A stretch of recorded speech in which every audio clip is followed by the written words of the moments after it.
마태복음 19장 23절부터 30절까지 신약 성경에 32페이지에 있습니다. 신약 성경에 32페이지 마태복음 19장 23절부터 30절까지 교독을 하겠습니다. 제가 23절 앞들어 읽겠습니다. 예수께서 제자들에게 이르시되 내가 진실로 너희에게 이르노니 부자는 천국에 들어가기가 어려우니라. 다시 너희에게 말하노니 낙타가 바늘기로 들어가는 것이 부자가 하나님의 나라에 들어가는 것보다 쉬우니라 하시니라. 제자들이 듣고 몹시 놀라 이르되 그렇다면 누가 구원을 얻을 수 있으리까? 예수께서 그들을 보시며 이르시되 사람으로는 할 수 없으나 하나님으로는 다 하실 수 있느니라. 이에 베드로가 대답하되 이르되 보소서 우리가 모든 것을 버리고 주를 따라 살아온데 그런즉 우리가 무엇을 얻으리까? 예수께서 이르시되 내가 진실로 너희에게 이르노니 세상이 새롭게 되어 인자가 자기 영광의 보좌에 앉을 때 나를 따르는 너희도 열두 보좌에 앉아 이스라엘 12지파를 심판하리라. 또 내 이름을 위하여 집이나 경제나 자녀나 부모나 자식이나 전토를 벌인 자마다 여러 배로 받고 또 영생을 상속하리라. 그러나 먼저 된 자로서 나중 되고 나중 된 자로서 먼저 될 자도 많으니라. 아멘. 잠깐 기도하겠습니다. 하나님 아버지 감사합니다. 이 좋은 날씨를 우리에게 주셔서 감사합니다. 주님, 오늘 또 이 귀하고 복된 주님의 날에 주께서 말씀하소서. 우리가 일상에서 우리가 주님 앞에 갈 때까지 우리가 정말 주님의 은혜로 주님의 사랑으로 성령으로 살아갈 수 있도록 우리 아버지 저희들을 도와주시옵소서. 예수 그리스도 이름으로 기도합니다. 아멘. 저를 한번 따라서 하겠습니다. 천국에 들어가기 어려운 부자. 우리 예수님께서 오늘 하신 말씀, 천국에 들어가기가 부자가 아주 어렵다고 하신 말씀은 이미 하나님께서 우리 예수님께서 마태복음 19장 16절에 있는 말씀을 하시기 위해서 그렇게 말씀을 하신 줄로 믿습니다. 어떤 사람이 청년이 와서 우리 예수님께 내가 무슨 선한 일을 하여야 영생을 얻으리까 그렇게 물으셨습니다. 그래서 예수님께서 내가 견역을 지키라고 했습니다. 그러니까 이 청년이 나는 계명을 잘 지켰습니다. 그러니까 말하자면은 살인하지 말라, 가늠하지 말라, 도둑질하지 말라, 거짓 증거하지 말라, 내 부모를 공경하라, 내 이웃을 내 몸같이 사랑하라. 나는 그 소위 말해서 그 계명의 뼈대 가장 중요한 것을 지켰다 이 말입니다. 그 청년이 이르되 모든 것을 내가 지켜 싸우니 아직도 무엇이 부족하나이까 그렇게 말했습니다.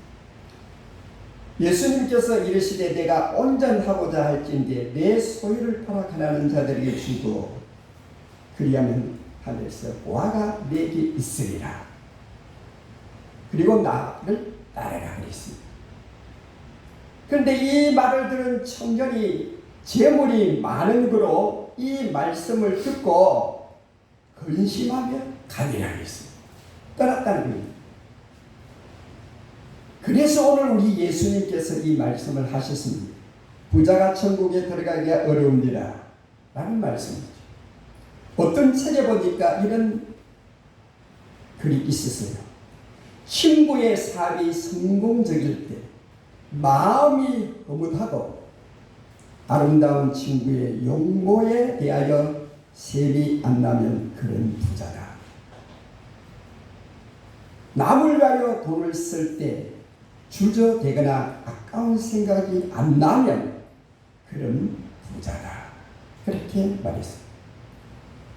아들, 딸이 보통 사람으로 성장하고 있는 것에 대하여 감사하는 생각을 가지고 있으면 그런 부자다. 식사 기도를 들을 때 끼니마다 정말 마음속으로 그 음식에 대하여 감사한 마음이 있으면 그런 부자이다. 자연의 아름다움이 눈 속에 들어오고 새의 소리가 스피커를 댄 것처럼 크게 들리면 그런 부자다. 모자란다, 더 있어야겠다 하는 생각보다 이만한 것도 얼마나 감사한가 하는 생각이 더 크면은 부자다 그랬어요. 남을 비판하는 마음의 횟수보다 축복하는 마음의 횟수가 더 많으면 이것이 부자다라고 했습니다.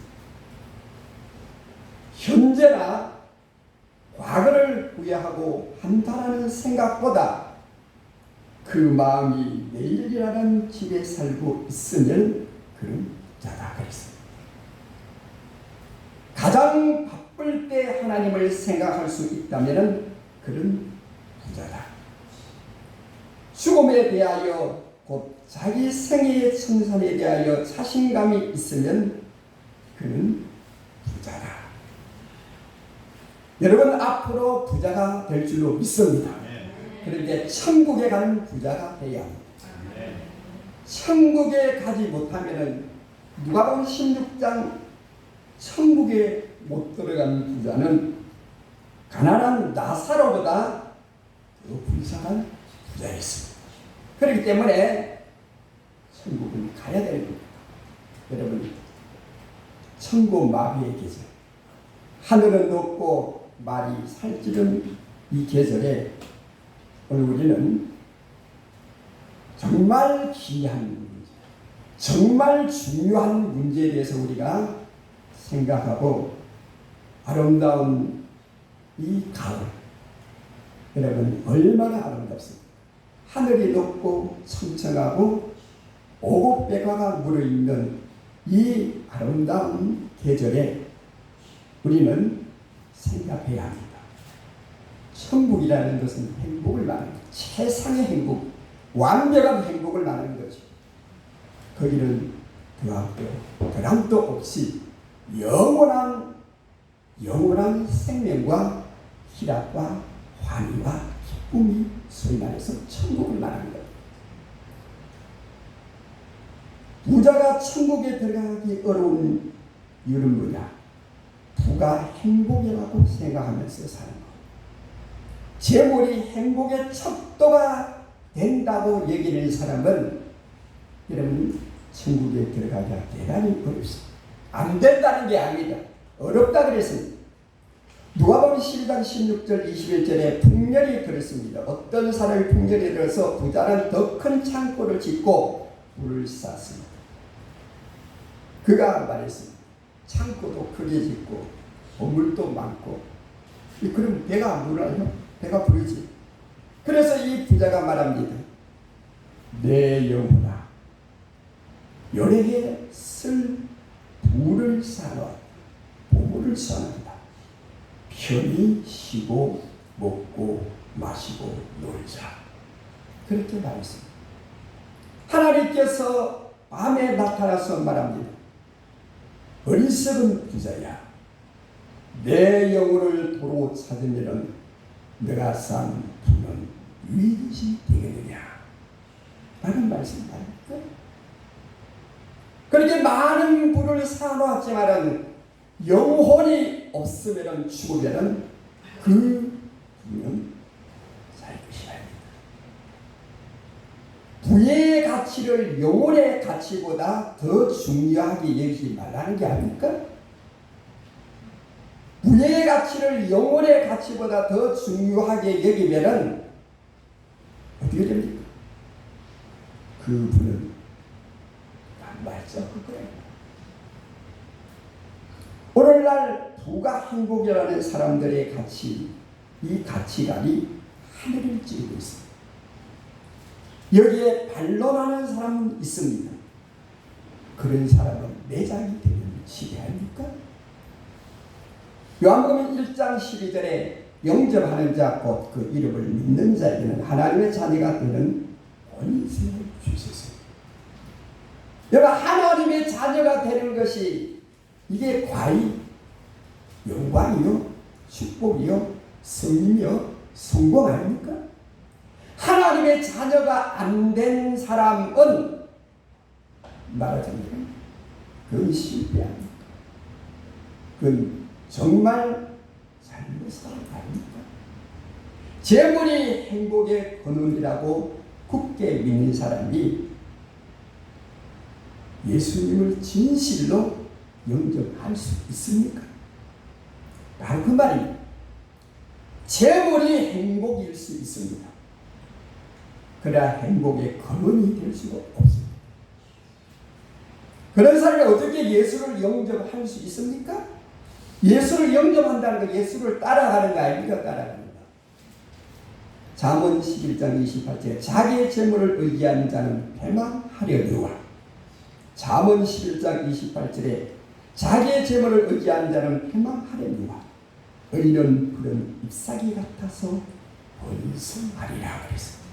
하나님의 말씀. 하나님의 말씀은 하나님의 말씀이에요.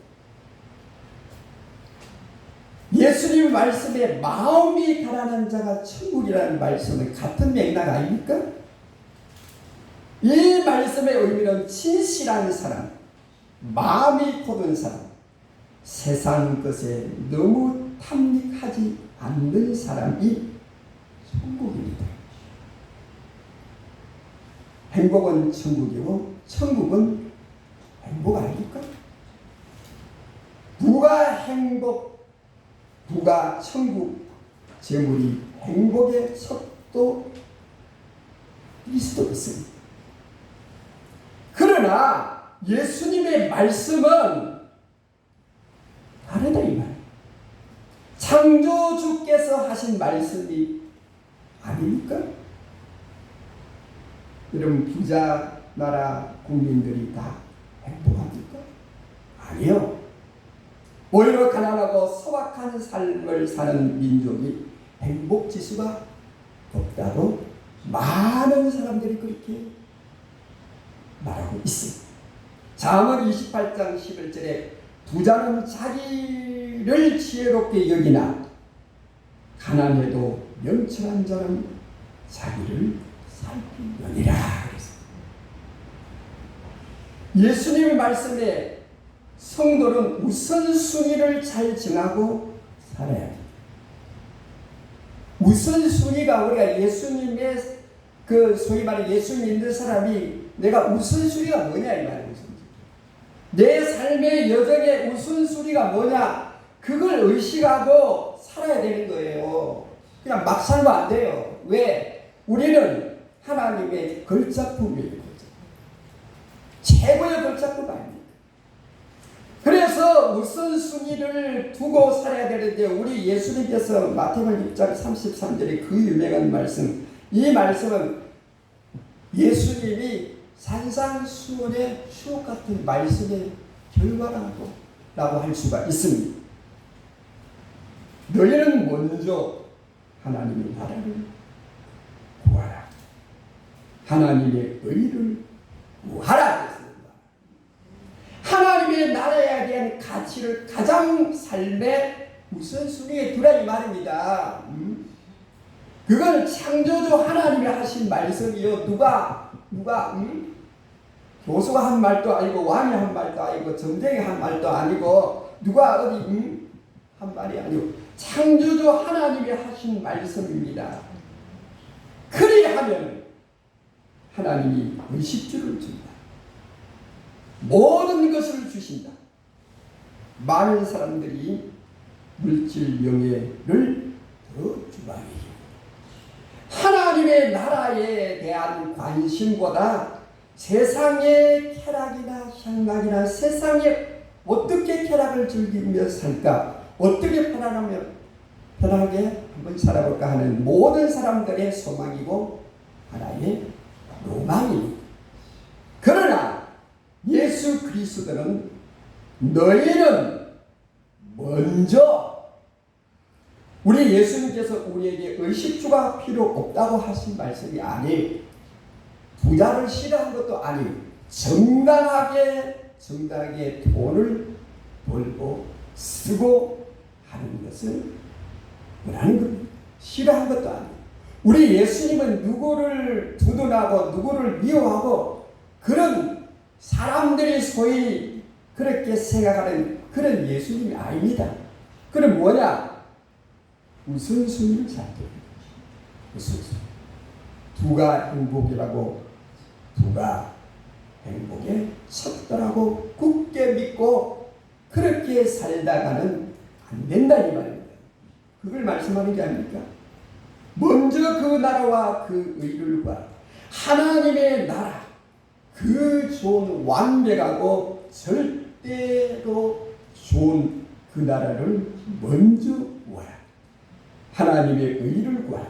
하나님의 날마다 나를 일상해 주셔서 나의 부족함과 나의 연약함을 인식하고 알고 우리가 그리스도 안에서 살아야 돼.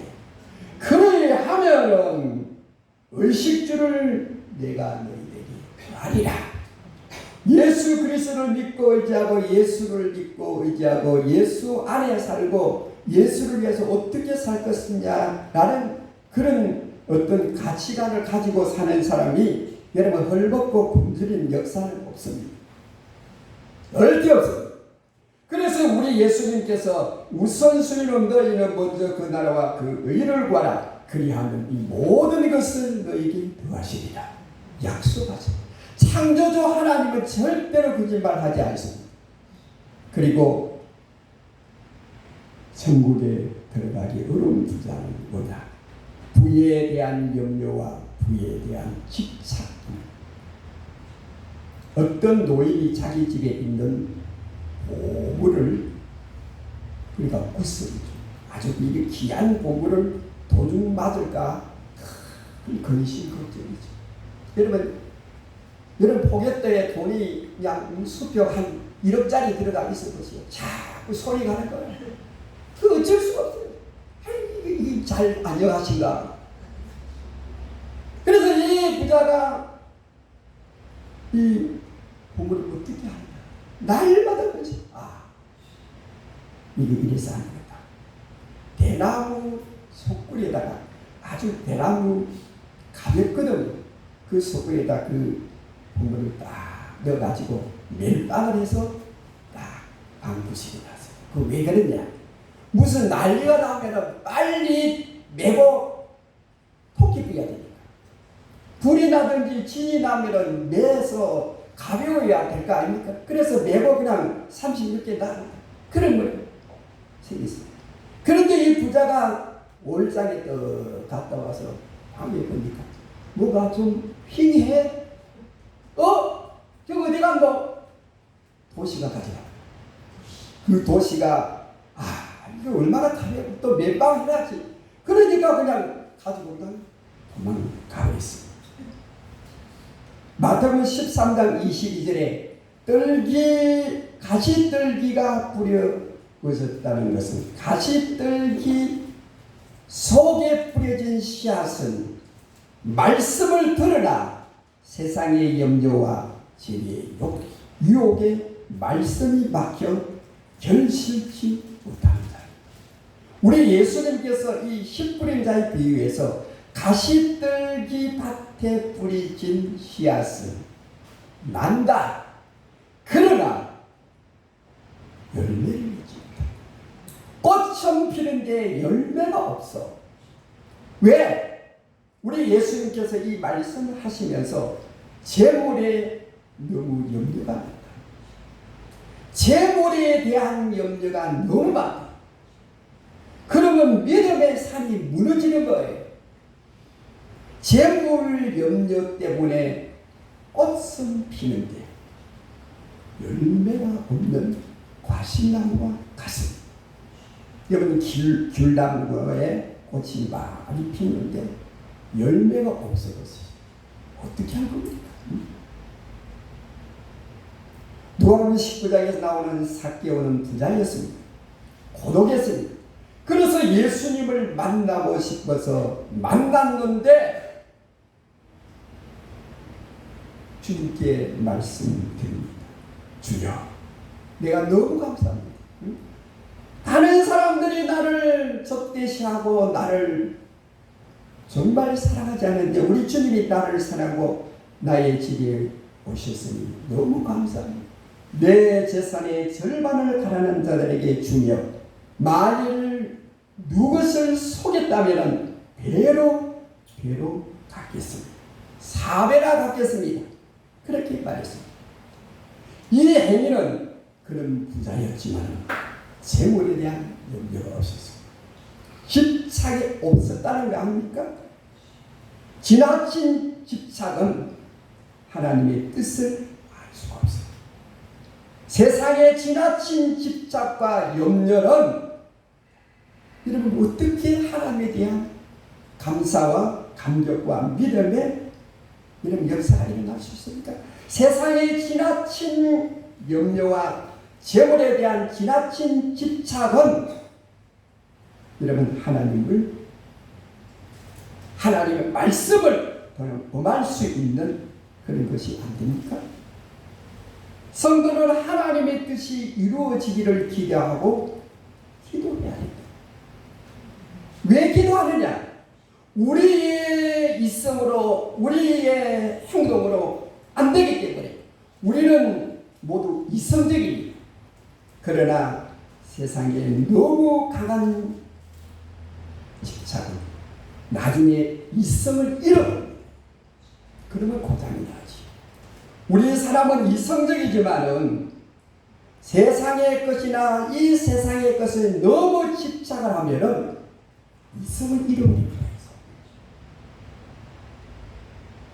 누가복음 9장 62절 예수께서 이르시되 손에 쟁기를 잡고 뒤를 돌아보는 자는 하나님의 나라에 합당치 아니하니라. 이게 무슨 말씀입니까? 여러분 저도 밭을 갈아봤습니다. 노는 안 갈아봤어요. 밭을 갈 때 뒤돌아보면 안 됩니다. 앞을 봐도 가기 힘든데 자꾸 쟁기를 잡고 뒤를 돌아보면 안 됩니다. 우리 예수님 말씀은 누가복음 9장 62절에 손에 쟁기를 잡고 뒤를 돌아보는 자는 하나님 나라에 합당하지 않다는 말씀이 뭡니까? 하나님을 믿는 것 같은데 세상의 염려와 세상의 부에 대한 너무 많은 집착이 있으면 하나님의 나라에 합당하지 않겠다는 우리 예수님의 말씀 아닙니까? 여러분 기독교 역사의 중세기 때에 수많은 일들이 일어났습니다. 가톨릭 교회가 여러분 얼마나 많은 죄를 지습니까? 그 분리다. 세상의 부와 세상의 염려 이런 것에 집착을 해서 여러분 그 전쟁이 약 10세기 때 전쟁을 200년 동안 했습니다. 그 왜냐? 부에 대한 염려, 부에 대한 집착, 권력에 명예에 대한 인간의 욕망이 만든 전쟁입니다. 전쟁이에요, 전쟁. 소위 말해서 목회, 소위 신부 이런 그때는 우리 개신교가 생기지 않았습니다만 그래서니 일반 사람들의 삶, 일상 어떻게 했습니까? 옛날에 탐관오리라는 게 있죠. 관리들이 백성을 사랑하고 편하게 하는 것이 관리의 직무. 그것이 직무. 그런데 관리들이 오히려 재물을 탐하고 부정직하고 그런 예가 이시조선 때 우리나라 조선시대 때 얼마나 많았겠습니까? 수많은 사람들이 부에 대한 염려와 부에 대한 집착으로 말미암아 하나님의 생각이 여러분 집착이 너무 되면은 이성을 잃어버리게 되어 있습니다. 너무 집착하면은 사람이 아니고 잃어버린 무엇을 이성을 잃어버린다니까. 그런데 하나님의 생각이 있겠습니까? 너는 내 안에 내가 너희 안에 있어야 많은 열매를 맺으리라. 요한복음 15장에 있는 말씀이 아닙니까? 너희가 내 안에 내가 너희 안에 있으면 많은 열매를 맺으리라. 많은 열매를 맺으리라. 축복 아닙니까? 우리가 주님 안에 주님이 내 안에 있을 때 이게 뭡니까? 주님의 은혜로 산다. 내 삶의 목적과 철학과 가치와 모든 것이 주님의 은혜로 산다. 그러므로 주와 동행하며 산다. 하나님께서 우리를 사랑해서 예수님을 보내주셨습니다.